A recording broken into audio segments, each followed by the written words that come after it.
Bonsoir Aïcha. Oui, bonsoir. Oui, désolé de te déranger. On m'a prévenu que tu as prévu de faire un direct de ma Mhm. Bon, moi je voulais t'expliquer un peu Attends, donne-moi une minute. Il y a des numéros qui appellent. Attends, faut que je bloque d'abord. Ok. Ça, moi, je je connais. voulais juste te... Ok, j'attends. Que Oui, tu... c'est bon, j'ai bloqué la personne. Oui, je t'écoute.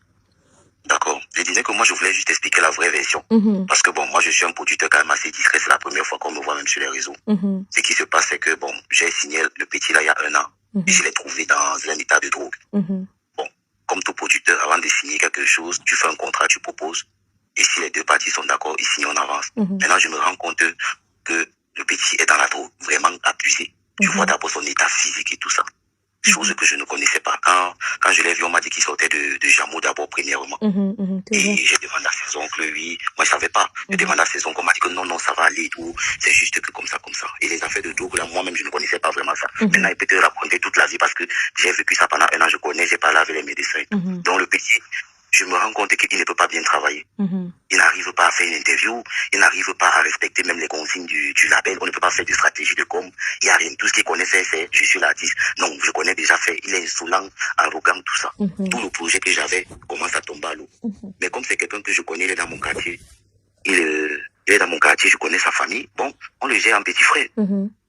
On commence à se dire que bon, comment l'aider. Donc, je commence plutôt maintenant à m'investir, comment l'aider. Je remarque donc qu'il y a les amis fumeurs de Banga qui habitent chez lui. D'accord. Moi, ce que je voulais poser, pourquoi il y a eu l'interview? Enfin, je comprends pas. Pourquoi il y a eu l'interview? Bon, l'interview, c'est parce qu'il est con, non? Vous savez, comme moi aussi, je ne suis pas dans les clans, dans le showbiz, là. Moi, j'agis moi seul. Je ne suis avec personne. Celui qui veut partager, mais tu veux partager, qui ne veut pas, il laisse. Moi, je m'en fous. Donc, forcément, donc, tous ceux qui sont avec lui, donc, le petit, il est d'abord bien bête, donc, le manipule facilement. Comme lui aussi, il a vu qu'il ne veut plus repartir au village pour faire sa cure, il a fui. Et en plus de ça, il n'a pas de maison depuis peut-être 1 mois. Il est dehors de maison en maison. Tu lui dis que, mais qu'est-ce que tu fais? Tu es star. Tu fumes la drogue, on n'arrive pas à travailler. Va d'abord, tu fais une cure de désintox. Tu es posé, et au lieu de partir encore à Jameau comme ta mère t'avait amené, j'ai proposé la solution du village pour son bien. Il est là-bas en sécurité, mange, logé, nourri, calme, loin de Yaoundé. Et ses amis là. Il ne veut pas ça. Il fuit et il fait donc comme il est malhonnête là. Il préfère faire comme s'il écoute ses amis. Il commence à mentir sur moi.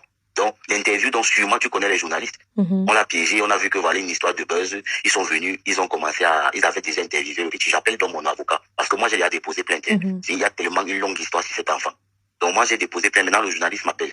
Il me dit, si tu ne parles pas, les gens vont penser que ce qu'il dit est vrai. Tu connais, ils m'ont jonglé là-bas. J'ai appelé mon avocat. Il m'a conseillé de parler. C'est pour ça que moi, j'ai aussi répondu en disant, bon, voilà. Mais sinon, mon vrai problème, ça sera, parce que moi, il a porté plainte tout seul.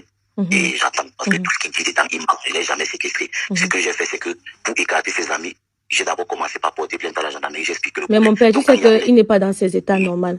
Quand tu portes plainte au CED comme ça, c'est pourquoi non, père?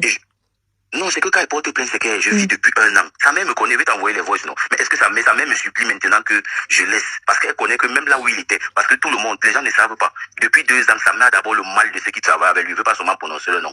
Sa mère a le mal, le Jacques, sait que c'est eux qui ont mis son fils dans la drogue depuis qu'il est rentré des fois. C'est ce qu'on m'a dit. Oui. Donc, moi-même, je ne connaissais pas ça. Donc, elle me dit seulement parfois merci parce que elle sait que moi, j'ai l'autorité sur son enfant. Quand elle dit que tu fais ça, donc, on utilise les petites stratégies. Comme il sait que je suis producteur, s'amuse, je le vis. Tout ça, c'est comme ça qu'il a souvent peur. Et maintenant, j'ai alors mis la gendarmerie sur lui. Tout ce qu'il raconte là, je n'ai jamais pris ma main, je le fouette ou bien je le tape, je fais les bonneries. Je porte plainte ou bien quand il a tellement d'histoires sur lui. Donc maintenant, quand tu vois que je porte plainte, c'est parce que moi-même je suis dépassé. Un enfant que moi j'ai aidé, j'ai chanté d'aider, je laisse même la production. Il est malade, je le soigne. Il a faim, je donne la nourriture en solo. Mais jusque-là, il peut même se permettre d'inventer les histoires sur moi. À un moment, j'ai dit à sa mère que mais c'est quelle histoire que moi je viens pour produire. C'est parce qu'il n'est pas dans son état normal, mon père. C'est parce qu'il n'est pas dans son état normal. Non, mais moi, le petit est malhonnête. Non, regarde, mon père, regarde.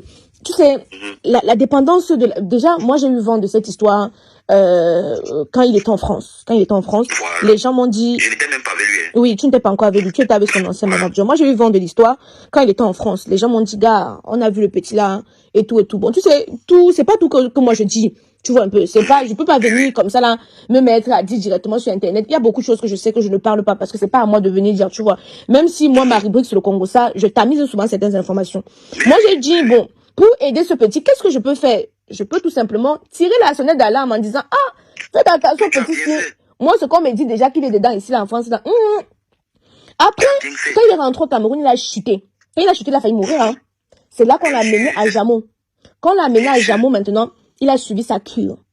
Quand il est sorti, parce que bon, tu sais, il y a certaines personnes qui me donnent des informations. Je peux pas venir dire oui, telle personne m'a dit ci, telle personne m'a dit ça. Non.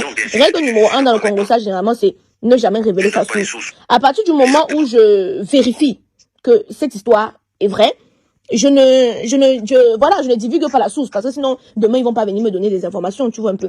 Donc, du coup, il s'était gâté avec son manager. Un manager à qui, apparemment, qui apparemment faisait tout pour lui. Et c'est celui qui cite souvent trop son nom, j'ai pas envie de parler de son nom ici, là, c'est lui qui lui donne même ça.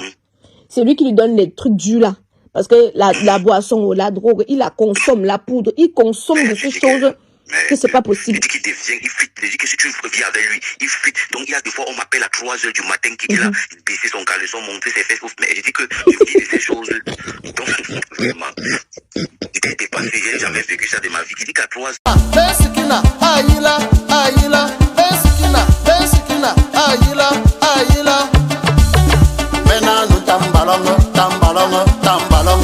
Maintenant nous tambalons, tambalons, tambalons. Il joue de la tête, il joue des pieds. Lorsqu'il prend le pénalty, mon ami, c'est le but, c'est haut. C'est des Nancy Congo, c'est des Nancy Samo, c'est des Nancy Pompomo, c'est des Nancy Somme Polo, c'est des Nancy Aboyadio, c'est des Nancy c'est où, c'est des Nancy Mobo, c'est des Nancy Modo, c'est des Nancy Tout Samo, c'est des Nancy c'est où, c'est des Nancy c'est où, c'est des Nancy Mobo, c'est des Nancy Ivoiriens, c'est des Nancy Mougouli, c'est des Nancy Mungo, c'est des Nancy Wabulolo, c'est des Nancy tout le monde, c'est des Nancy tout le monde, c'est des Nancy je dis des dards, c'est des Nancy. Big up à tous les DJ, Charlie Jones.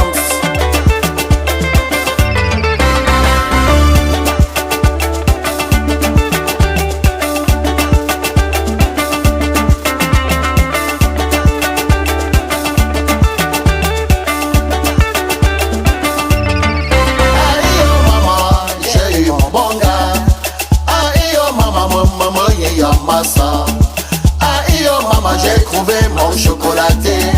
Aïe oh maman, bonbon la collision. Oh maman, je l'aime, oh il sait comment faire. Oh maman, je l'aime, oh il est mon bon gars.